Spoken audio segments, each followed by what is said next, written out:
नमस्कार मित्रों, अटल अनुसंधान अकादमी यूट्यूब चैनल में आप सभी का हार्दिक स्वागत है। दोस्तों, पिछली क्लास में आपने भारत के भौतिक प्रदेश चैप्टर के अंतर्गत प्रायद्वीपीय पठार व पश्चिम एवं पूर्वी घाट के बारे में विस्तार से सीखा था। यदि आपने पिछले वीडियो को ना देखा हो तो जरूर देखिएगा। दोस्तों, आज की इस वीडियो में आप उत्तर के विशाल मैदान, समुद्र तटीय मैदान व द्वीपों के बारे में विस्तार से सीखेंगे। तो आइए सर्वप्रथम उत्तर के विशाल मैदान के बारे में विस्तार से सीखते हैं। दोस्तों, यदि मैं संपूर्ण मैदान की बात करूं तो संपूर्ण मैदान भारत का सबसे बड़ा भौतिक लक्षण है। यह संपूर्ण भारत के 43% भाग पर फैला हुआ है, यहां पर आप देख रहे हैं। दोस्तों, यदि आपसे प्रश्न पूछा जाए निम्न भौतिक लक्षणों में से भारत का सबसे बड़ा भौतिक लक्षण कौन सा है, और ऑप्शन में ए नंबर पर्वत, बी नंबर पहाड़ियां, सी नंबर पठार और डी नंबर मैदान देता है, तो इसका आंसर मैदान होगा, क्योंकि मैदान भारत के 43% भाग पर फैला हुआ है। दोस्तों, संपूर्ण मैदान के अंतर्गत उत्तर भारत का विशाल मैदान, समुद्र तटीय मैदान एवं कुछ अन्य नदी घाटियों के मैदानी भाग को सम्मिलित किया जाता है, और इस संपूर्ण मैदान का क्षेत्रफल संपूर्ण भारत के क्षेत्रफल का 43% है। किंतु यदि आपसे ऐसे प्रश्न पूछता है कि निम्न भौतिक लक्षणों में से भारत का सबसे बड़ा भौतिक लक्षण कौन सा है, और ऑप्शन में आपको देता है ए नंबर पर्वत, बी नंबर पहाड़ियां, सी नंबर पठार एवं डी नंबर में आपको देता है उत्तर भारत का विशाल मैदान। तो दोस्तों, अब आप मैदान पर टिक नहीं करेंगे, अब भारत का सबसे बड़ा भौतिक लक्षण प्रायद्वीपीय पठार माना जाएगा। तो यदि संपूर्ण मैदानों को शामिल कर देते हैं, उत्तर के विशाल मैदान, समुद्र तटीय मैदान एवं कुछ अन्य नदी घाटियों के तटीय मैदान को जब शामिल कर देते हैं, तो मैदानी भाग भारत का सबसे बड़ा भौतिक लक्षण हो जाता है। किंतु यदि सिर्फ उत्तर के विशाल मैदान की बात करें तो उत्तर का विशाल मैदान पठारी भाग से छोटा है। तो इस महत्वपूर्ण प्रश्न को आप अच्छे प्रकार से याद रखेंगे कि कहां पर आपको मैदान में टिक करना है और कैसा प्रश्न पूछा जाएगा जिस पर आपको पठार को सबसे बड़ा बताना है। तो दोस्तों, उत्तर भारत के विशाल मैदान को शुरू करने से पहले इसको मानचित्र पर हम आपको दिखा देते हैं। दोस्तों, यह जो है भारत के भौतिक लक्षणों का मानचित्र है। यहाँ पर आप देख रहे हैं कि यहाँ पर यह उत्तर का पर्वतीय क्षेत्र है, जिसको हिमालय का पर्वतीय क्षेत्र कहते हैं, और इसके दक्षिण में उत्तर भारत का विशाल मैदान है, और इसके उत्तर भारत के विशाल मैदान के दक्षिण में प्रायद्वीपीय पठार है। तो उत्तर के पर्वतीय क्षेत्र एवं प्रायद्वीपीय पठार के बीच में उत्तर भारत के विशाल मैदान का विस्तार पाया जाता है। इसको 3 भागों में बांटते हैं। सिंधु गंगा ब्रह्मपुत्र का मैदान कौन सा है? इधर है सिंधु गंगा ब्रह्मपुत्र का मैदान। इसके बाद अगला है गंगा यमुना का मैदान, और इसके बाद इधर है ब्रह्मपुत्र का मैदान। यहाँ पर सिंधु का मैदान, गंगा का मैदान एवं यहाँ पर है ब्रह्मपुत्र का मैदान। इसको 3 भागों में बांटते हैं। तो ये है उत्तर भारत का विशाल मैदान, जो भारत के प्रायद्वीपीय पठार से छोटा है। किंतु अगर समुद्र तटीय मैदानों को भी यदि शामिल कर दिया जाता है, यहाँ पर आप देख रहे हैं प्रायद्वीपीय पठार के पूर्व में बंगाल की खाड़ी के तट पर यहाँ पर पूर्वी समुद्र तटीय मैदान, और इस साइड में पश्चिमी समुद्र तटीय मैदान का विस्तार पाया जाता है। यदि इनको भी शामिल कर दिया जाता है, साथ ही साथ जो महत्वपूर्ण नदियां हैं, जैसे नर्मदा है और इधर ताप्ती है, और इसको दामोदर है, महानदी, गोदावरी, कृष्णा, कावेरी, और दक्षिण में पेन्नार एवं वैगाई नदियों तक इन नदियों के डेल्टाई क्षेत्र को, तटीय क्षेत्र को, मैदानी क्षेत्र को यदि शामिल किया जाता है तो मैदान संपूर्ण भारत का सबसे बड़ा भौतिक लक्षण बन जाता है। इसके बाद यदि द्वीपों की बात की जाए तो यहाँ पर ये लक्षद्वीप समूह है और ये है अंडमान निकोबार द्वीप समूह। ये भारत के दो सबसे बड़े द्वीप समूह हैं। इसके साथ साथ अन्य छोटे छोटे द्वीप समूह भी पाए जाते हैं।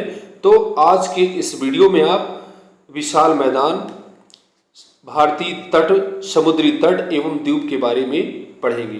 दोस्तों, उत्तर भारत के विशाल मैदान को शुरू करने से पहले प्रायद्वीपीय पठार के अंतर्गत कुछ महत्वपूर्ण बातें छूट गई थी जो मैं आपको नहीं बता पाया था, उनको आज थोड़ा सा बताने का मैं प्रयास करूंगा। दोस्तों, प्रायद्वीपीय पठार को उत्खंड की उपमा दी जाती है। जैसा कि आप यहाँ पर देख रहे हैं, कल हमने बताया था कि प्रायद्वीपीय पठार को उत्खंड कहते हैं। तो यहाँ पर आप उत्खंड समझ लीजिए। जैसे क्या होता है, यह कोई चट्टान है, ये कोई चट्टान है या फिर विस्तृत भूभाग है और यहाँ पर दो भ्रंश पड़ जाएं या फिर चट्टानों में दरारें पड़ जाएं, तब क्या होता है, किनारे का भाग जो है धंस जाए, नीचे की ओर धंस जाए और बीच का भाग अपनी जगह पर खड़ा रहे। तो इस प्रकार की स्थिति का निर्माण होगा। ऐसे करके इस प्रकार की स्थिति का निर्माण हो जाएगा। तो ऐसे ही भारत का जो प्रायद्वीपीय पठार है, इसी प्रकार से उत्खंड का निर्माण हुआ है। ऐसे यहाँ पर पश्चिमी घाट और यहाँ पर पूर्वी घाट है। इस साइड में यहाँ पर अरब सागर एक धंसा हुआ भाग माना जाता है और इधर बंगाल की खाड़ी, ये भी एक धंसा हुआ भाग माना जाता है और बीच का भाग अपनी जगह पर स्थिर रहा है। तो यह उठा हुआ भाग माना जाता है जिसको उत्खंड की उपमा दी जाती है। यह एक मेज के समान फैला हुआ पठार है। तो मुझे उम्मीद है ये बात आपको समझ में आ गई होगी।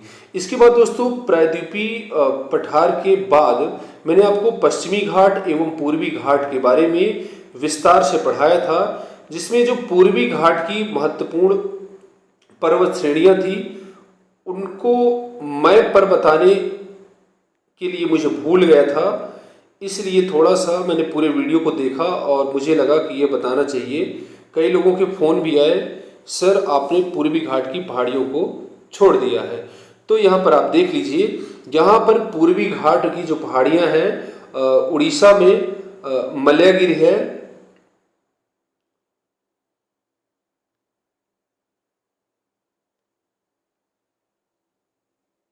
यहाँ पर राजमहल की पहाड़ियाँ हमने बताया था झारखंड में है, गढ़जात की पहाड़ियाँ उड़ीसा में है, मलयागिरी की पहाड़ियाँ उड़ीसा में और नयागढ़ की पहाड़ियाँ उड़ीसा में पाई जाती हैं।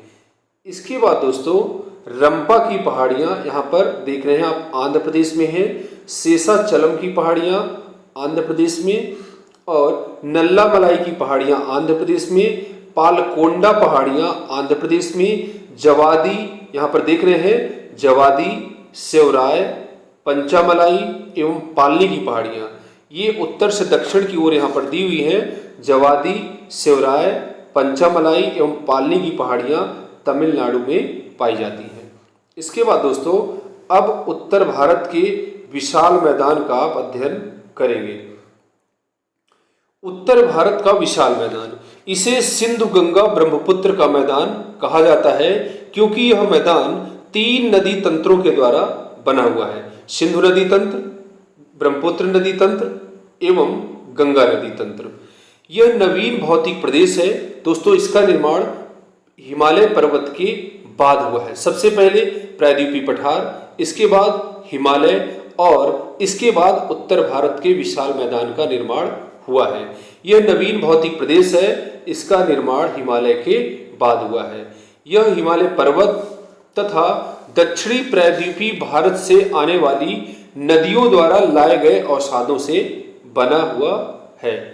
यह भारत के 7 लाख वर्ग किलोमीटर क्षेत्रफल में फैला है।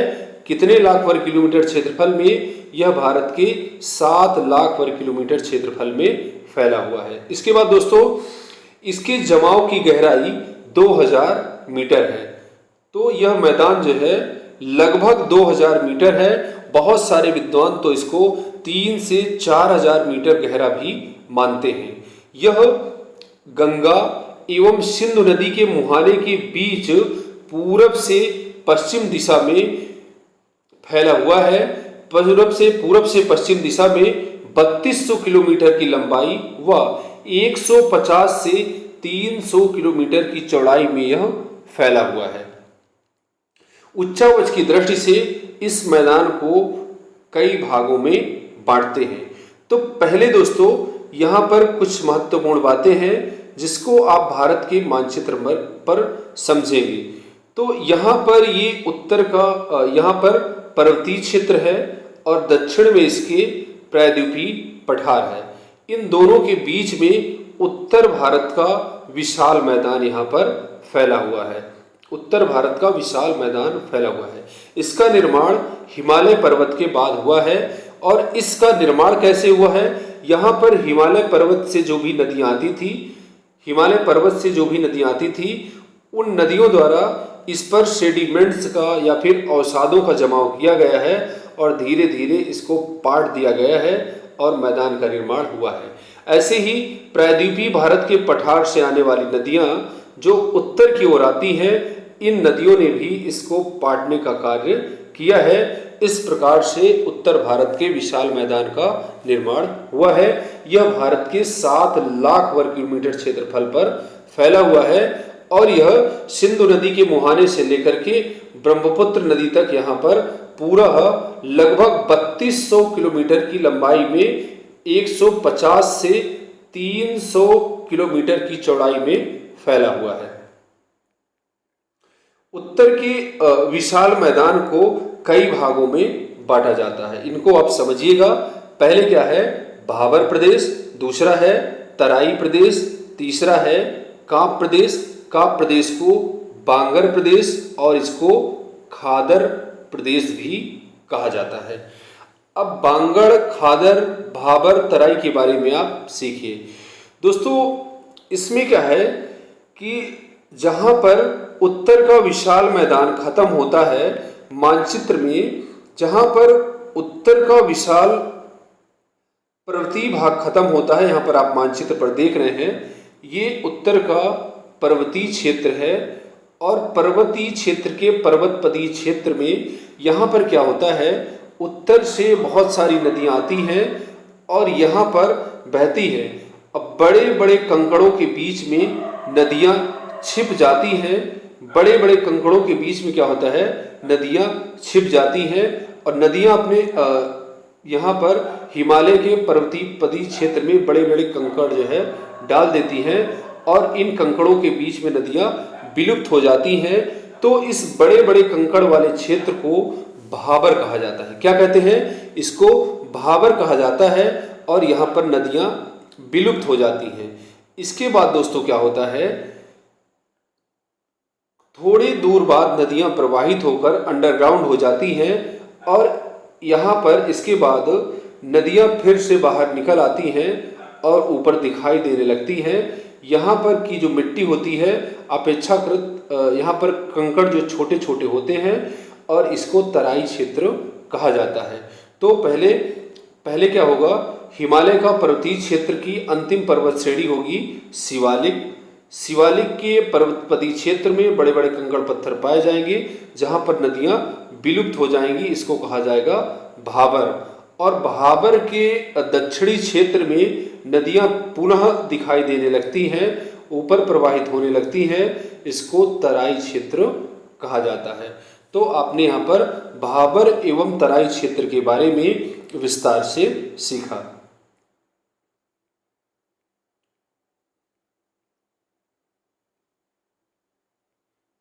इसके बाद दोस्तों अब आता है कांप प्रदेश, जिसको एल्यूवियल रीजन कहा जाता है। मतलब नवीन मिट्टी का यह क्षेत्र होता है जिसको दो भागों में बांटते हैं। बांगड़ क्षेत्र एवं खादर क्षेत्र। दोस्तों जैसे यह एक नदी है, ये मान लीजिए एक नदी है, कोई भी नदी आप मान लीजिए, और इस नदी का बाढ़ का पानी आज से 50 साल पहले यहाँ तक पहुँच जाता था, दोनों तरफ यहाँ तक पहुँच जाता था, यहाँ तक। किंतु अब यहाँ पर बाढ़ का पानी नहीं पहुँच पाता है, तो यहाँ की जो मिट्टी है इसको, ये जो क्षेत्र है इसको कहेंगे बांगड़ क्षेत्र। क्या कहेंगे? बांगड़ क्षेत्र। और यहाँ की जो मिट्टी है कम उपजाऊ होती है, क्योंकि यहाँ पर बाढ़ का पानी हर साल नहीं पहुँच पाता। 50 साल पहले तो बाढ़ का पानी पहुँचा था, किंतु वर्तमान समय में बाढ़ का पानी नहीं पहुँच पाता है, इसलिए इसको क्या कहते हैं? बांगड़ क्षेत्र। क्या कहते हैं? बांगड़ क्षेत्र। और यहाँ की मिट्टी को पुरानी जलोढ़ मिट्टी कहा जाता है। इसी तरह से ऐसा क्षेत्र जहाँ पर हर साल बाढ़ का पानी पहुँच जाता है, नदियों के पास का अगल बगल का जो क्षेत्र है यहाँ पर हर साल बाढ़ का पानी पहुँच जाता है, इस कारण से नवीन जलोढ़ मिट्टी यहाँ पर बिछ जाती है और यह मैदान बहुत ही उपजाऊ होता है। इस मैदान को खादर क्षेत्र कहा जाता है। खादर क्षेत्र नवीन जलोढ़ मिट्टी का क्षेत्र है जहां हर साल बाढ़ आती रहती है, और बांगड़ क्षेत्र पुरानी जलोढ़ मिट्टी का क्षेत्र है जहां पर आज से लंबे समय पहले 50 साल पहले बाढ़ आती थी, किंतु अब वहां पर बाढ़ का पानी नहीं पहुंच पाता। दोस्तों ऐसे क्षेत्र जहां पर हर साल बाढ़ का पानी पहुंच जाता है वह बहुत ही उपजाऊ होते हैं, उसको नवीन जलोढ़ मिट्टी का क्षेत्र कहा जाता है और इसको बांगड़ क्षेत्र कहते हैं। और खादर क्षेत्र को पुरानी जलोढ़ मिट्टी का क्षेत्र, बांगड़ क्षेत्र को पुरानी जलोढ़ मिट्टी का क्षेत्र एवं खादर क्षेत्र को नवीन जलोढ़ मिट्टी का क्षेत्र कहते हैं। तो इसको आप याद रखेंगे। नदी के अगल बगल का जो क्षेत्र होता है ये होता है दोनों तरफ खादर क्षेत्र, और इधर दूर तक, काफी दूर तक फैला ये बांगड़ क्षेत्र होता है, यह कम उपजाऊ होता है। जो खादर क्षेत्र होता है वहाँ पर खाद की कम जरूरत होती है, उत्पादन अच्छा होता है। बांगड़ क्षेत्र में खाद वगैरह की भी जरूरत होती है। तो दोस्तों ये आपको समझ में आ गया होगा। अब रेह की बात करते हैं। रेह, इसको कल्लर भी कहा जाता है।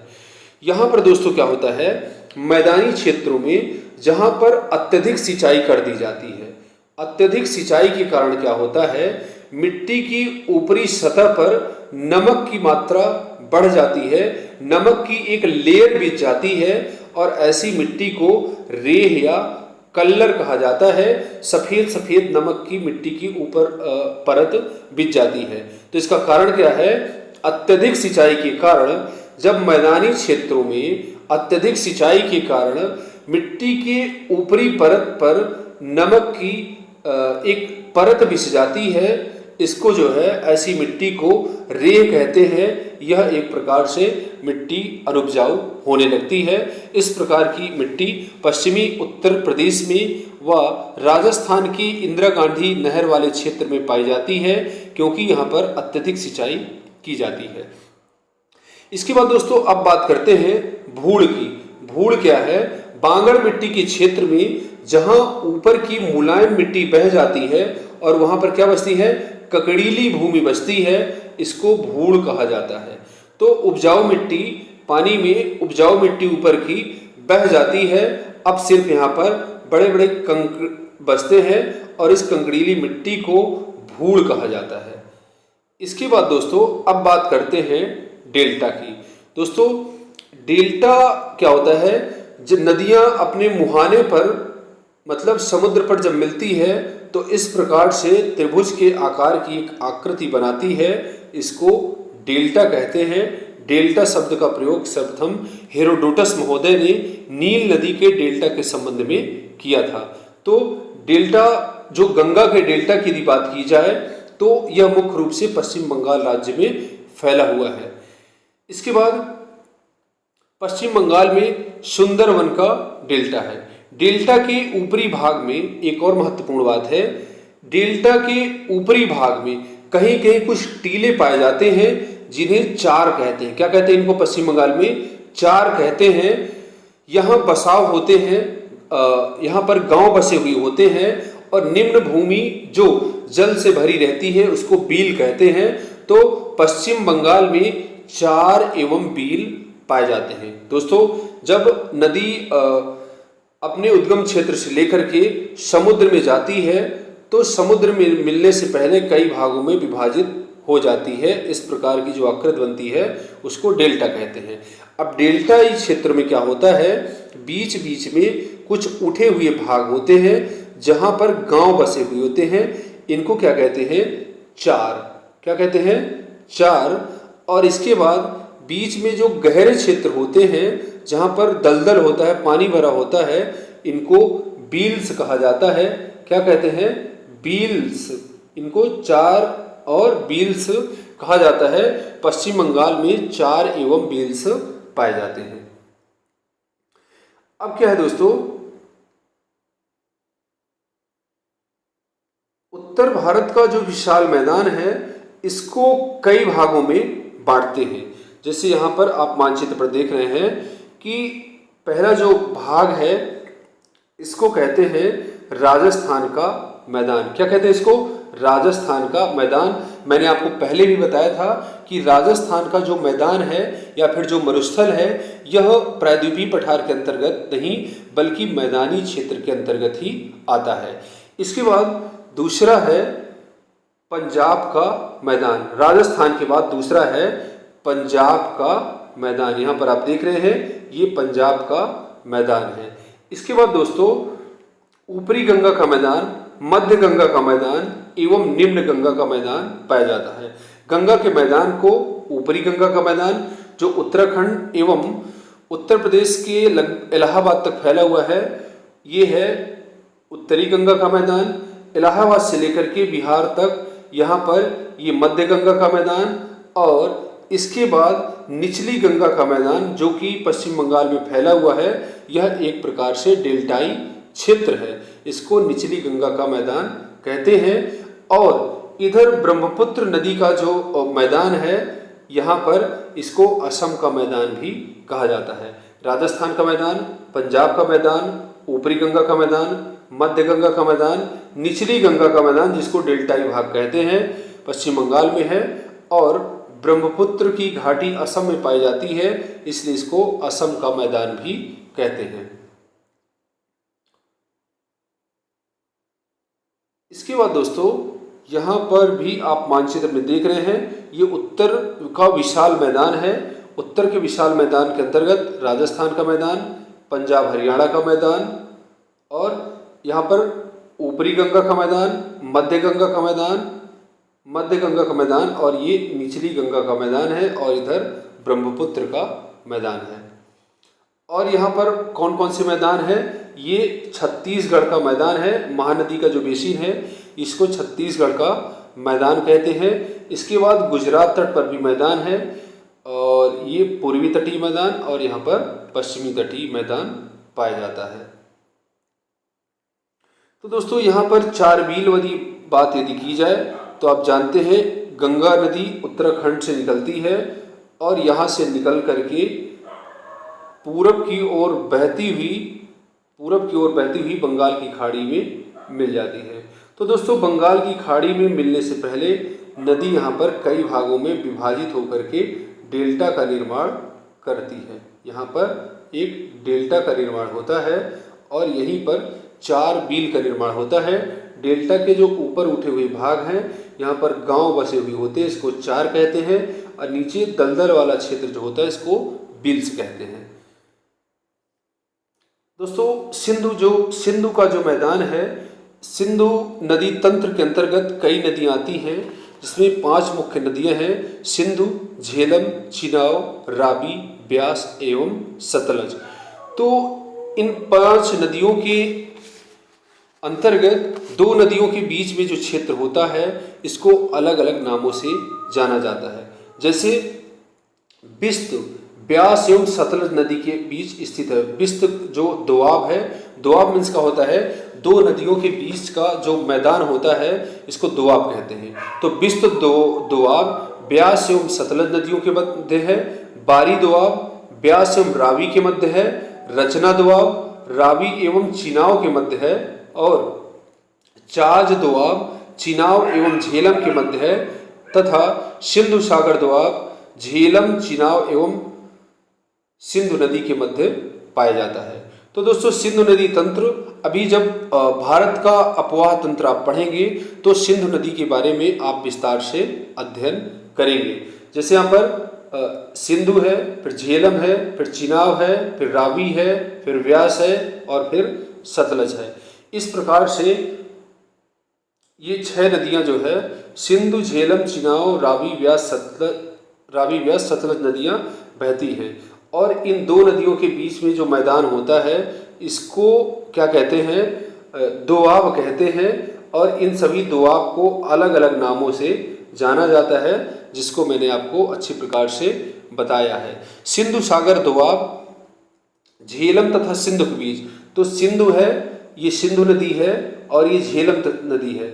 सिंधु और झेलम के बीच में जो दोआब पाया जाता है इसको कहते हैं सिंधु सागर दोआब। इसके बाद सिंधु, झेलम और चिनाब, चाज दोआब झेलम एवं चिनाब नदियों के बीच में पाया जाता है। तो यह झेलम नदी है और ये चिनाब नदी है, इन दोनों के बीच में जो दोआब है जिसको चाज दोआब कहते हैं। इसके बाद सिंधु, झेलम, चिनाब, अब आती है रावी। तो चिनाब और रावी के बीच में जो क्षेत्र है इसको जो है रचना दोआब कहते हैं। और इसके बाद रावी एवं व्यास के बीच में जो दोआब है इसको जो है रावी और व्यास के बीच में जो दोआब है इसको बारी दोआब कहते हैं। और व्यास एवं सतलज के बीच में जो दोआब है इसको बिस्त दोआब भी कहा जाता है। इस प्रकार से इन सभी को आप अच्छी प्रकार से याद रखेंगे। जब मैं आपको नदी का चैप्टर पढ़ाऊंगा तो सिंधु नदी तंत्र के अंतर्गत और भी अच्छे प्रकार से समझाने का प्रयास किया जाएगा, क्योंकि इसका एक स्पेशल चैप्टर आएगा। सिलेबस को थोड़ा सा आगे बढ़ाते हैं। दोस्तों उत्तर भारत के विशाल मैदान के बाद अब भारत के तटीय मैदान के बारे में आप पढ़ेंगे। तटीय मैदान प्रायद्वीपीय पठार के पूर्व व पश्चिम में 2 संकरे तटीय मैदान पाए जाते हैं, जिन्हें पूर्व तटीय मैदान एवं पश्चिम तटीय मैदान कहा जाता है। क्या कहते हैं? पूर्व तटीय मैदान एवं पश्चिम तटीय मैदान। जैसे ये भारत का मानचित्र है, इधर बंगाल की खाड़ी है और इधर अरब सागर है। ये वाला जो भाग है इसको कहते हैं पूर्व तटीय मैदान और इधर पश्चिम तटीय मैदान ये पाया जाता है। इसके बाद दोस्तों पश्चिम तटीय मैदान यह कच्छ की खाड़ी से लेकर के कन्याकुमारी तक फैला है। कहाँ से? कच्छ की खाड़ी से लेकर के कन्याकुमारी तक फैला हुआ है। इसको कई भागों में बांटते हैं। पहला है गुजरात का तटीय मैदान। गुजरात के तटीय मैदान को कठियावाड़ तट भी कहा जाता है। आपसे पूछा जा सकता है कठियावाड़ तट कहाँ पाया जाता है, तो इसका आंसर है गुजरात में। इसके नीचे पाया जाता है कोंकण तट। कोंकण तट उत्तर में दमन से दक्षिण में गोवा तक पाया जाता है और मुख्य रूप से यह तट महाराष्ट्र में पाया जाता है। इसके बाद आता है कन्नड़ तट। कन्नड़ तट कर्नाटक में पाया जाता है। यह गोवा से कर्नाटक के मंगलौर तक फैला हुआ है। ये है कन्नड़ तट। इसके बाद मालाबार तट। मालाबार तट का विस्तार केरल में है। यह कर्नाटक के मंगलौर से लेकर के कन्याकुमारी तक फैला हुआ है। तो आइए मानचित्र में इसको देखते हैं। यहां पर आप देख रहे हैं पश्चिम तट के अंतर्गत यहां पर गुजरात में कठियावाड़ तट है। कठियावाड़ तट यहां पर दमन दीव तक फैला हुआ है। यहां पर दमन तक फैला हुआ है। इसके बाद दोस्तों दमन से लेकर के गोवा तक यहाँ पर कोंकण तट है। कोंकण तट का विस्तार मुख्य रूप से महाराष्ट्र में है। इसके बाद गोवा से लेकर के कर्नाटक के मंगलौर तक कनारा तट पाया जाता है और कनारा तट को कन्नड़ तट भी कहा जाता है। कौन सा तट कहते हैं? कन्नड़ तट भी कहा जाता है। और इसके बाद दोस्तों अगला है दक्षिण में मंगलौर से लेकर के दक्षिण में कन्याकुमारी तक जो पाया जाता है इसको मालाबार तट कहते हैं। मालाबार तट मुख्य रूप से केरल में है। तो कठियावाड़ तट, अब आप इसको फिर से एक बार देखिए। कठियावाड़ तट कहाँ है? गुजरात में। कोंकण तट महाराष्ट्र में। कनारा या फिर कन्नड़ तट कर्नाटक में, और मालाबार तट मुख्य रूप से केरल राज्य में पाया जाता है। अब पश्चिमी तट के समीप जो महत्वपूर्ण पर्वत श्रेणियां हैं, जिनको आपने अच्छे से पढ़ा था कल के वीडियो में, एक बार फिर से देखेंगे। कच्छ की पहाड़ियां गुजरात में, मांडव की पहाड़ियां गुजरात में, गिरी की पहाड़ियां गुजरात में पाई जाती हैं। तो कच्छ, मांडव एवं गिरी की पहाड़ियां कहाँ पाई जाती हैं? गुजरात में। इसके बाद दोस्तों यहाँ पर आप देख रहे हैं बालाघाट पहाड़ी महाराष्ट्र, हरिश्चंद्र पहाड़ी महाराष्ट्र एवं महाबलेश्वर पहाड़ी महाराष्ट्र में यहाँ पर पाई जाती है। इसके बाद दोस्तों यहाँ पर चित्रदुर्ग की पहाड़ियाँ, बाबा बूदर की पहाड़ियाँ एवं कुद्रेमुख पहाड़ियाँ। कुद्रेमुख पहाड़ियाँ लोहे के भंडार के लिए प्रसिद्ध हैं, यहाँ पर कर्नाटक में पाई जाती हैं। इसके बाद यहाँ पर नीलगिरी की पहाड़ियाँ, अन्नामलाई की पहाड़ियाँ एवं अगस्त्यामलाई की पहाड़ियाँ केरल में पाई जाती हैं। इलायची की पहाड़ियाँ भी केरल में पाई जाती हैं, केरल एवं तमिलनाडु सीमा पर। यह भारत की सबसे अंतिम पहाड़ियाँ हैं। अगर आपसे पूछा जाता है भारत की सबसे अंतिम चोटी कौन सी है, तो इसका आंसर है महेंद्रगिरी चोटी। कौन सी है? महेंद्रगिरी चोटी। तो ये था भारत का पश्चिम तट। इसके बाद दोस्तों मालाबार तट में लैगून झील को कयाल कहा जाता है। कहा क्या कहते हैं? कयाल। बेम्बनाड और अष्टमुडी झीलें मालाबार तट केरल में पाई जाती है। कौन कौन सी? बेम्बनाड झीलें और अष्टमुडी झीलें। यह एक प्रकार की कयाल झीलें हैं जो केरल तट में पाई जाती हैं। अब दोस्तों मैं आपको बता दूं लैगून किसे कहते हैं। लैगून झील क्या होता है? जब तटवर्ती भाग कोई कटा हुआ होता है, ये मान लीजिए तटवर्ती भाग है, और इधर से क्या होता है, यहाँ पर ये समुद्री लहरों के द्वारा जो मटेरियल लाया जाता है इसको जमा दिया जाता है, यहाँ इसका रास्ता बंद हो जाता है, और इस प्रकार से जिस झील का निर्माण होता है इसको लैगून झील कहा जाता है। और मालाबार तट पे यानी कि केरल में ऐसी झीलों को क्या कहा जाता है? कयाल कहा जाता है। क्या कहते हैं? कयाल। बेम्बनाड और अष्टमुडी झीलें कयाल झीलें हैं, यानी लैगून झीलें हैं। लैगून झील आप जान रहे हैं कि तटवर्ती क्षेत्र में जो क्या होता है, कटा फटा क्षेत्र होता है ऐसे करके। तो मान लीजिए कटा क्षेत्र ये निकला हुआ है और ये, लेकिन समुद्री लहरें क्या करती हैं, इसको जो है जमा करके बंद कर देती हैं, तो यहाँ पर लैगून झील का निर्माण हो जाता है। इसके बाद मालाबार तट पर मोनोजाइट बालू में विश्व का सबसे बड़ा जिरकान एवं थोरियम का भंडार पाया जाता है। दोस्तों केरल का जो मालाबार तट है वह मोनोजाइट बालू वहां पर पाई जाती है, जिससे आणविक खनिज थोरियम निकाला जाता है, और विश्व का सबसे बड़ा थोरियम भंडार मालाबार तट की मोनोजाइट बालू में पाया जाता है। इसको आप अच्छी प्रकार से याद रखेंगे। इसके बाद दोस्तों अब बात करते हैं पूर्वी तटीय मैदान। यह मैदान पूर्वी घाट एवं बंगाल की खाड़ी के मध्य अवस्थित है। कहाँ? पूर्वी घाट एवं बंगाल की खाड़ी के मध्य अवस्थित है। यह उत्तर में गंगा नदी के मुहाने से लेकर दक्षिण में कन्याकुमारी तक फैला हुआ है। यह पश्चिमी तटीय मैदान की तुलना में अधिक चौड़ा है। क्योंकि क्या हुआ है, पश्चिमी तटीय मैदान इसलिए चौड़ा है क्योंकि यहाँ पर पूर्वी घाट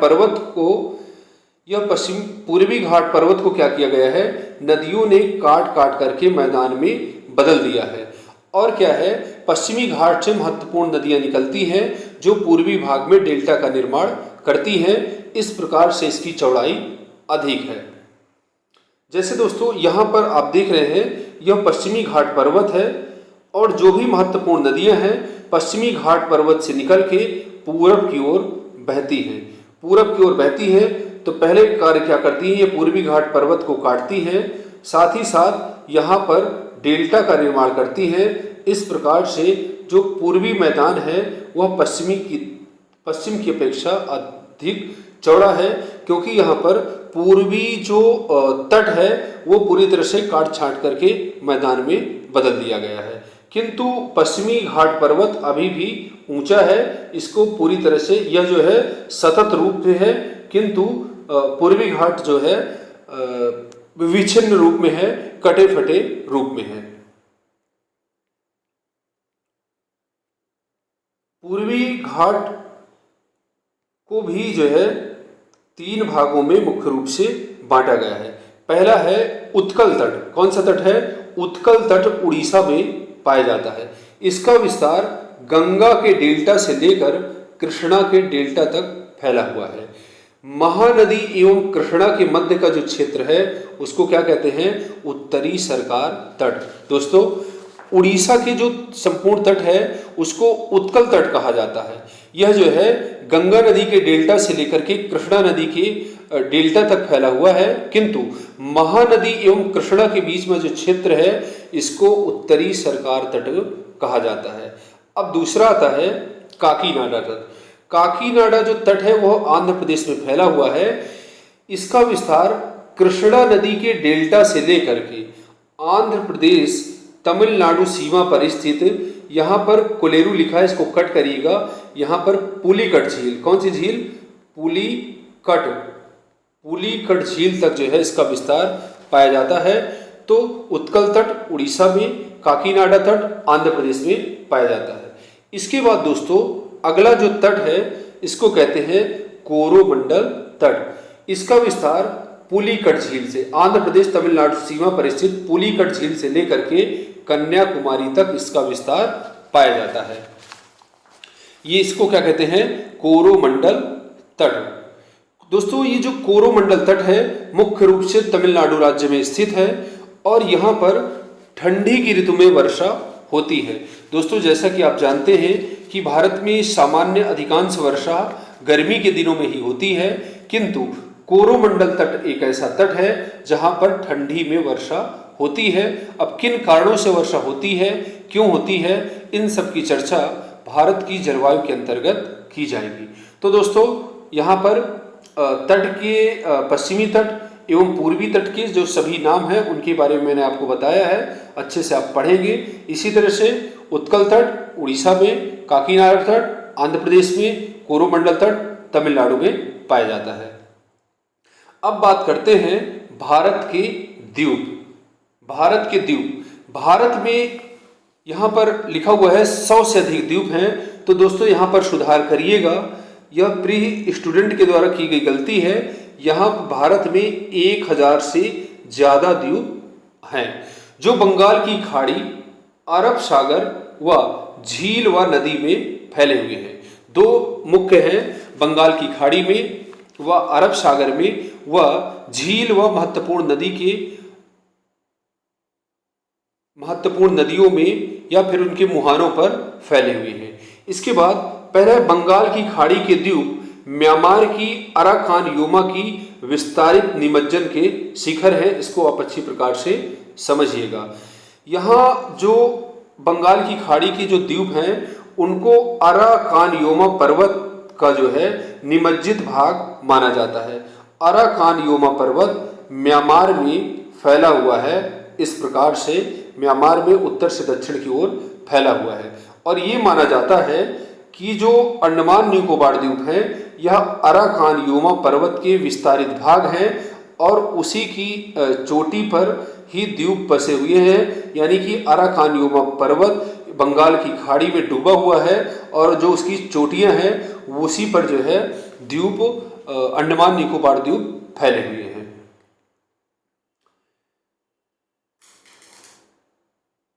इसके बाद वहीं अरब सागर के जो द्वीप हैं वह प्रवाल भित्तियों के जमाव हैं। तो अरब सागर के द्वीप प्रवाल भित्तियों के जमाव के द्वारा बने हुए हैं।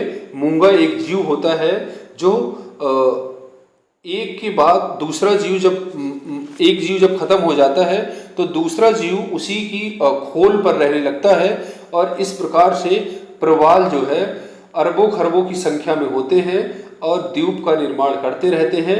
यह ऊपर की ओर उठते रहते हैं। तो यदि आपसे पूछा जाए प्रवाल द्वीप का उदाहरण कौन सा है तो इसका आंसर है लक्षद्वीप। इसके बाद दोस्तों इसके अतिरिक्त गंगा के मुहाने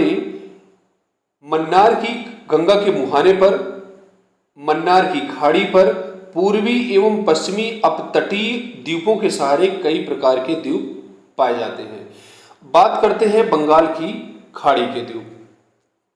बंगाल की खाड़ी में अंडमान निकोबार द्वीप समूह बंगाल की खाड़ी में स्थित भारत का सबसे महत्वपूर्ण द्वीप समूह है। इसमें 550 द्वीप, इसमें लगभग 550 द्वीप अंडमान में तथा 22 द्वीप निकोबार में पाए जाते हैं। इस प्रकार से कितने द्वीप हुए? 572 द्वीप अंडमान निकोबार द्वीप समूह के अंतर्गत पाए जाते हैं। 550 द्वीप अंडमान में तथा 22 द्वीप निकोबार में पाए जाते हैं। मध्य अंडमान भारत का सबसे बड़ा द्वीप है। कौन सा? मध्य अंडमान भारत का सबसे बड़ा द्वीप है। इसके उत्तर में उत्तरी अंडमान और उत्तरी अंडमान के उत्तरी पूर्वी भाग में नारकोंडम सुषुप्त ज्वालामुखी एवं बैरन सक्रिय ज्वालामुखी पाया जाता है। कौन कौन से? आपसे पूछा जाएगा भारत में कौन सा एकमात्र सक्रिय ज्वालामुखी पाया जाता है, तो इसका आंसर है बैरन ज्वालामुखी। इसको आप याद रखेंगे, बहुत बार ये पूछा गया है। और सुषुप्त ज्वालामुखी कौन सा पाया जाता है, तो इसका आंसर है नारकोंडम ज्वालामुखी। अंडमान की सबसे ऊंची जो चोटी है उसको कहते हैं सैडल पीक। सैडल पीक उत्तरी अंडमान में स्थित है। यह 732 मीटर ऊंची है। इसके बाद ग्रेट निकोबार की सर्वोच्च चोटी माउंट थुलियार है जो 642 मीटर ऊंची है। अंडमान निकोबार की राजधानी पोर्ट ब्लेयर दक्षिणी अंडमान में स्थित है। इनको आप अच्छे से याद रखेंगे। इसके बाद दोस्तों यहाँ पर अब मानचित्र में आप यह अंडमान निकोबार द्वीप समूह का मानचित्र है, इसको आप अच्छे से देखेंगे। अगर भारत के मानचित्र के अंतर्गत देखा जाए तो ये आपका अंडमान निकोबार द्वीप समूह है और इसको अलग से यहाँ पर एक डायग्राम के माध्यम से आप देखेंगे। यहाँ पर आप देख रहे हैं ये अंडमान निकोबार द्वीप है। ये उत्तरी अंडमान है, मध्य अंडमान है और यह दक्षिणी अंडमान है। तो सबसे पहले उत्तरी अंडमान, फिर मध्य अंडमान, फिर दक्षिणी अंडमान और इसके दक्षिण में एक और अंडमान है जिसको कहते हैं लघु अंडमान। क्या कहते हैं? लघु। तो उत्तरी अंडमान, फिर मध्य अंडमान, फिर दक्षिणी अंडमान और फिर आता है लघु अंडमान। तो यहाँ पर आप देख रहे हैं मध्य अंडमान अंडमान निकोबार द्वीप का सबसे बड़ा द्वीप है। इसके बाद जो पोर्ट ब्लेयर है, पोर्ट ब्लेयर दक्षिणी अंडमान पर स्थित है। पोर्ट ब्लेयर अंडमान निकोबार द्वीप समूह की राजधानी है जो दक्षिणी अंडमान में स्थित है। कहाँ स्थित है? दक्षिणी अंडमान में स्थित है। यहाँ पर आप देख रहे हैं दोस्तों उत्तरी अंडमान के उत्तर पूर्व में, यहाँ पर आप देख रहे हैं इसके पूर्व में एक द्वीप है जिसका नाम है नारकोंडम द्वीप। यह सुषुप्त ज्वालामुखी, क्या है? सुषुप्त ज्वालामुखी है। और इसके दक्षिण में जो द्वीप है बैरन द्वीप, यह भारत का एकमात्र सक्रिय ज्वालामुखी है। यहाँ पर ज्वालामुखी का उद्गार हमेशा होता रहता है और लावा या फिर धुआं यहाँ से हमेशा निकलता रहता है। तो ये विभिन्न प्रतियोगी परीक्षाओं के बहुत ही पॉपुलर क्वेश्चन है, इनको आप जरूर याद रखिएगा। बैरन द्वीप सक्रिय ज्वालामुखी है और नारकोंडम द्वीप सुषुप्त ज्वालामुखी है जो अंडमान निकोबार द्वीप समूह के अंतर्गत स्थित है।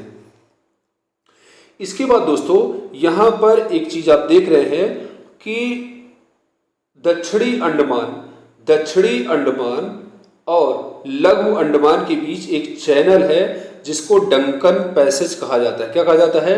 Duncan passage. अगर आपसे पूछा जाए कहाँ स्थित है तो दक्षिणी अंडमान एवं लघु अंडमान के बीच में डंकन पैसेज स्थित है, यानी कि यह एक रास्ता है, इधर से आया जाया जा सकता है। इसके बाद दोस्तों इसके बाद आपसे पूछा जा सकता है 10 डिग्री चैनल कहाँ स्थित है। तो 10 डिग्री चैनल लघु अंडमान, ये लघु अंडमान है, लघु अंडमान एवं कार निकोबार के बीच में स्थित है। ये लघु अंडमान है और ये कार निकोबार द्वीप समूह है। इन दोनों के बीच में 10 डिग्री चैनल स्थित है। इसके बाद दोस्तों आपसे पूछा जा सकता है कि इंदिरा पॉइंट स्थित कहाँ स्थित है। तो इंदिरा पॉइंट ग्रेट निकोबार, जो अंडमान निकोबार द्वीप का सबसे दक्षिण द्वीप है, मतलब अंडमान निकोबार द्वीप को 2 भागों में बांटते हैं, अंडमान द्वीप और दक्षिण में निकोबार द्वीप समूह। निकोबार द्वीप समूह का जो सबसे दक्षिणी बिंदु है द्वीप है, इसको ग्रेट निकोबार या फिर बृहद निकोबार कहते हैं। यह इसका जो बृहद निकोबार, ग्रेट निकोबार का सबसे दक्षिणी पॉइंट है, इसमें भी जो सबसे दक्षिणी पॉइंट है इसको इंदिरा पॉइंट क्या कहते हैं, इंदिरा पॉइंट, और इसको क्या कहते हैं पार्सन पॉइंट, और इसको क्या कहते हैं पिग्मेलियन पॉइंट, और इसको कहते हैं लाही चिंग। 4 नाम है, आपसे बार बार पूछा जाएगा भारत का सबसे दक्षिणी बिंदु का नाम क्या है। पहले चैप्टर के अंतर्गत इसको मैंने आपको अच्छे से पढ़ाया था, क्योंकि यहाँ पर अंडमान निकोबार द्वीप समूह आप पढ़ रहे हैं, इसलिए इसको बताना जरूरी है। अब क्या है दोस्तों, यह भारत का जो सबसे दक्षिणी बिंदु है, इसके दक्षिण में एक द्वीप है, एक देश है जिसका नाम है इंडोनेशिया। क्या है, इंडोनेशिया। यह इंदिरा पॉइंट इंडोनेशिया से 106 किलोमीटर की दूरी पर स्थित है। कितना, 106 किलोमीटर की दूरी पर स्थित है। साथ ही साथ यह भूमध्य रेखा से, क्योंकि यहाँ दक्षिण में भूमध्य रेखा है, भूमध्य रेखा से इंदिरा पॉइंट 876 किलोमीटर की दूरी पर स्थित है। इसके बाद दोस्तों यहाँ पर लिखा हुआ है 10 डिग्री चैनल अंडमान एवं निकोबार को अलग करता है। भारत का दक्षिणतम बिंदु पिग्मेलियन पॉइंट ग्रेट निकोबार में स्थित है। Pygmalion point, Parson point, Indira point, Lahiching, 4 नाम है, इसको आप अच्छे से याद रखेंगे। इसके बाद दोस्तों हुगली नदी के मुहाने पर एक और द्वीप है जिसको कहते हैं गंगा सागर द्वीप। क्या है, गंगा सागर द्वीप। और इसके बाद न्यूमूर द्वीप भारत एवं बांग्लादेश के बीच विवादित है।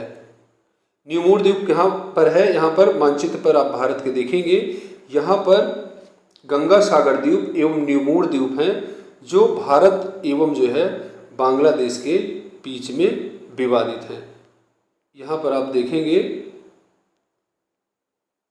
यहाँ पर गंगा सागर द्वीप एवं न्यूमूर द्वीप है जो भारत एवं बांग्लादेश के बीच में विवादित रहा है।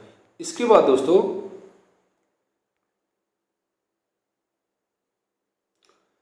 न्यूमूर द्वीप भारत बांग्लादेश के बीच विवादित है। इसके बाद आता है पंबन द्वीप। पंबन द्वीप मन्नार की खाड़ी में स्थित है जिसे रामेश्वरम द्वीप कहा जाता है। पंबन द्वीप के बारे में लेक्चर फर्स्ट में मैंने विस्तार से समझाया था, तो पहले लेक्चर को आप अच्छे से देखेंगे तो पंबन द्वीप, रामेश्वरम, राम सेतु और एडम्स ब्रिज के बारे में आप अच्छे से समझ पाएंगे। इसके बाद दोस्तों अगला है मन्नार की खाड़ी में स्थित है। मन्नार की खाड़ी कहाँ है, यहाँ पर मैंने आपको बताया था कि भारत एवं तमिलनाडु की सीमा पर यहाँ पर जो खाड़ी है इसको कहते हैं मन्नार की खाड़ी। यहाँ पर उत्तर में पाक की खाड़ी है और दक्षिण में ये मन्नार की खाड़ी है, यहीं पर रामेश्वरम स्थित है। इसके बाद आंध्र प्रदेश में पुलिकट झील में श्रीहरिकोटा द्वीप स्थित है, यहाँ पर इसरो का प्रक्षेपण केंद्र है। तो अगर आपसे पूछा जाए पुलिकट झील में कौन सा द्वीप है, तो इसका आंसर है श्रीहरिकोटा द्वीप है। इसके बाद उड़ीसा तट पर महानदी व ब्राह्मणी है के मुहाने पर स्थित व्हीलर द्वीप है। कौन सा द्वीप है, महानदी एवं ब्राह्मणी के मुहाने पर व्हीलर द्वीप है। इसका नाम अब्दुल कलाम द्वीप रख दिया गया है। यहाँ से परीक्षण अर्थात मिसाइल परीक्षण किया जाता है लैंडफॉल द्वीप। मिसाइल परीक्षण कहाँ से किया जाता है, अब्दुल कलाम द्वीप से। पहले इसका नाम व्हीलर द्वीप था, अब इसका नाम अब्दुल कलाम द्वीप हो गया है। लैंड कॉल लिखा हुआ है, यहाँ पर सुधार करिएगा, यहाँ पर है लैंडफॉल। क्या है, लैंडफॉल द्वीप अंडमान निकोबार द्वीप समूह का सबसे उत्तरी द्वीप है। तो दोस्तों यहाँ पर उड़ीसा है, यहाँ पर उड़ीसा में एक द्वीप है जिसको पहले व्हीलर द्वीप कहा जाता था, अब इसका नाम बदल के अब्दुल कलाम द्वीप कर दिया गया है। यहाँ से मिसाइल का प्रक्षेपण किया जाता है। इसके बाद दोस्तों अगला है अरब सागर के द्वीप। अरब सागर के द्वीप के अंतर्गत लक्षद्वीप समूह अरब सागर का सबसे महत्वपूर्ण द्वीप समूह है। यह 36 द्वीपों का समूह है जो प्रवाल द्वीपों के उदाहरण हैं। प्रवाल या फिर मूंगा के उदाहरण है। यह एक जीव होता है, चूना प्रधान जीव है, और यह जो है ऊपर की ओर समुद्र के ऊपर आता रहता है, जिससे द्वीप ऊपर की ओर उठते रहते हैं। इसके बाद एंड्रोथ, यहाँ पर एंड्राय लिखा है, इसको भी सुधारिएगा।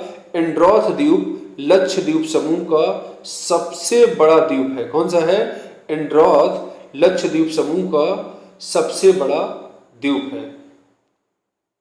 इसका सबसे उत्तरी बिंदु अमीना द्वीप और सबसे दक्षिणी द्वीप मिनिकॉय है। सबसे दक्षिणी कौन सा है? मिनिकॉय है। और सबसे बड़ा कौन सा है? एंड्रोथ है। इसके बाद दोस्तों अमीनी द्वीप लक्षद्वीप का सबसे बड़ा द्वीप समूह है। अगर सबसे बड़ा द्वीप पूछा जाए तो इसका आंसर है एंड्रोथ, और सबसे बड़ा द्वीप समूह पूछा जाए तो अमीनी द्वीप लक्षद्वीप का सबसे बड़ा द्वीप समूह है। इसके बाद दोस्तों लक्षद्वीप 8 डिग्री चैनल द्वारा मालदीव से अलग होता है तथा 9 डिग्री चैनल द्वारा मिनिकॉय उत्तर के से सभी द्वीपों से अलग होता है। अब इन सभी पॉइंट्स को आप इस मानचित्र में समझेंगे। दोस्तों लक्षद्वीप समूह के दक्षिण में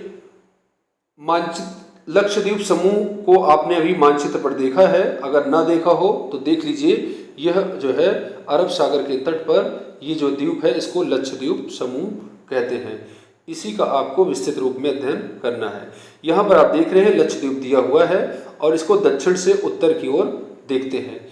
यहाँ पर दोस्तों लक्षद्वीप के दक्षिणतम भाग में एक देश है जिसका नाम है मालदीव। क्या नाम है? मालदीव।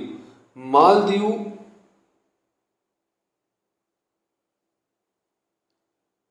एवं मिनिकॉय के बीच में कौन सा है? मालदीव का एक द्वीप है जिसको कोनोरे द्वीप कहते हैं। मालदीव का ही है। तो मालदीव एवं मिनिकॉय बीच में 8 डिग्री चैनल है। क्या है? 8 डिग्री चैनल है। मालदीव एवं मिनिकॉय के बीच में 8 डिग्री चैनल है। यह आपसे प्रश्न पूछा जा सकता है। इसके बाद दोस्तों मिनिकॉय, यहाँ पर ये आप देख रहे हैं, ये मिनिकॉय द्वीप है जो लक्षद्वीप समूह का सबसे दक्षिणी द्वीप है और इसके उत्तर में मुख्य द्वीप है।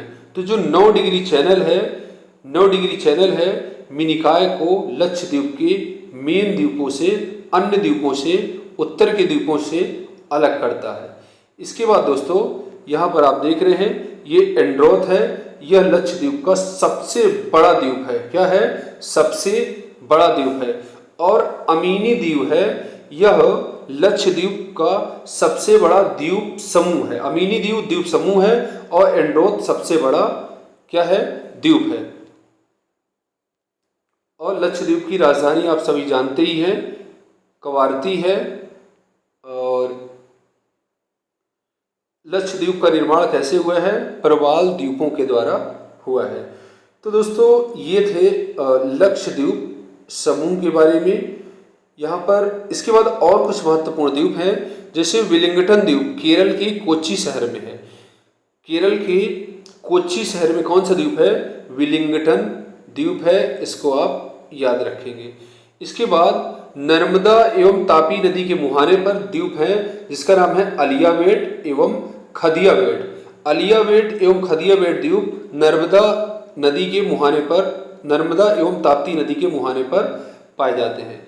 इसके बाद एलिफेंटा द्वीप मुंबई के पास स्थित है। और मुंबई किस द्वीप पर बसा है? तो इसका आंसर है सालसेट द्वीप। कहाँ? सालसेट द्वीप पर मुंबई बसा हुआ है।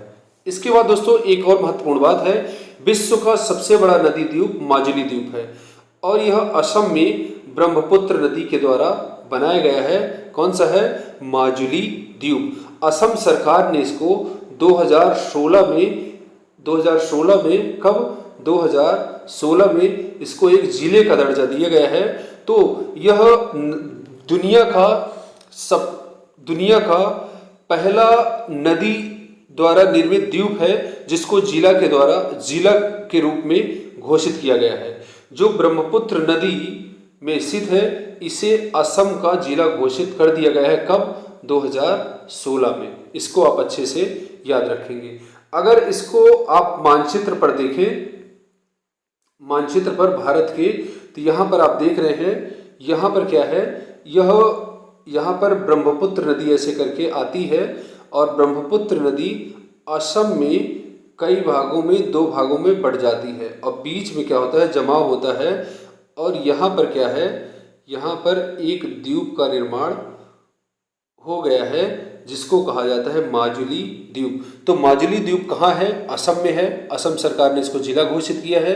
और किस नदी के जमाव के द्वारा बनाया गया है, तो इसका आंसर है ब्रह्मपुत्र नदी के जमाव के द्वारा यह द्वीप बना है। इसके बाद पूछा जाता है मुंबई किस द्वीप पर स्थित है, तो इसका आंसर है मुंबई सालसेट द्वीप पर स्थित है। फिर क्या है, केरल के कोच्चि शहर में विलिंगडन द्वीप स्थित है। और क्या है, अब्दुल कलाम द्वीप कहाँ है, उड़ीसा में है। इसका पहले व्हीलर द्वीप नाम था। इसके बाद यहाँ पर गंगा सागर एवं न्यूमूड द्वीप कहाँ है, यहाँ पर गंगा सागर में है और यह भारत एवं बांग्लादेश के बीच विवादित रहा है। रामेश्वरम या फिर पंबन द्वीप कहाँ है, तो इसका आंसर है मन्नार की खाड़ी में स्थित है। इसके बाद दोस्तों और अन्य द्वीप हैं, जैसे यहाँ पर भारत में यहाँ पर दमन एवं दीव है। यह एक केंद्र शासित प्रदेश भी है। पहले दमन दीव अलग केंद्र शासित प्रदेश था और दादरा नागर हवेली जो गुजरात एवं महाराष्ट्र की सीमा पर है अलग केंद्र शासित प्रदेश था। किंतु 26 जनवरी 2020 को भारत सरकार ने दोनों को मिलाकर के एक केंद्र शासित प्रदेश बना दिया है। इसके बाद दोस्तों कुछ महत्वपूर्ण खाड़ियाँ हैं, इनके बारे में भी आप सीख लीजिए। जैसे ये है कच्छ की खाड़ी, क्या है, कच्छ की खाड़ी। और इधर गुजरात में क्या है, ये है खंभात की खाड़ी, क्या है, खंभात की खाड़ी। और यहाँ पर है मन्नार की खाड़ी और उत्तर में है पाक की खाड़ी। पाक की खाड़ी पाकिस्तान मत लगाइएगा, पाक की खाड़ी भारत एवं श्रीलंका के बीच में स्थित है। मन्नार की खाड़ी भारत एवं श्रीलंका के बीच में स्थित है। इसको आप याद रखेंगे अच्छी प्रकार से। इसके बाद दोस्तों यहाँ पर एक क्षेत्र है सरक्रीक, इसको आप जो है जूम करके देखेंगे मैप में, तो यहाँ पर एक सरक्रीक क्षेत्र है जो भारत एवं पाकिस्तान के बीच में विवादित है। पहले सरक्रीक है और उसके दक्षिण में कोरी क्रीक है। सरक्रीक, कोरी क्रीक कहाँ है, तो यहाँ पर कच्छ क्षेत्र में है और ये भारत पाकिस्तान के बीच में विवादित क्षेत्र है। यह प्रश्न भी प्रतियोगी परीक्षाओं में पूछा गया है।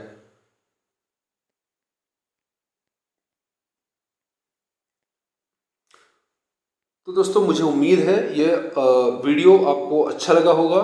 यदि आपको वीडियो अच्छा लगा हो तो वीडियो को लाइक करिए, सब्सक्राइब करिए व अधिक से अधिक लोगों के बीच में शेयर करिए। धन्यवाद। आज के लिए बस इतना ही, मिलते हैं नेक्स्ट वीडियो में।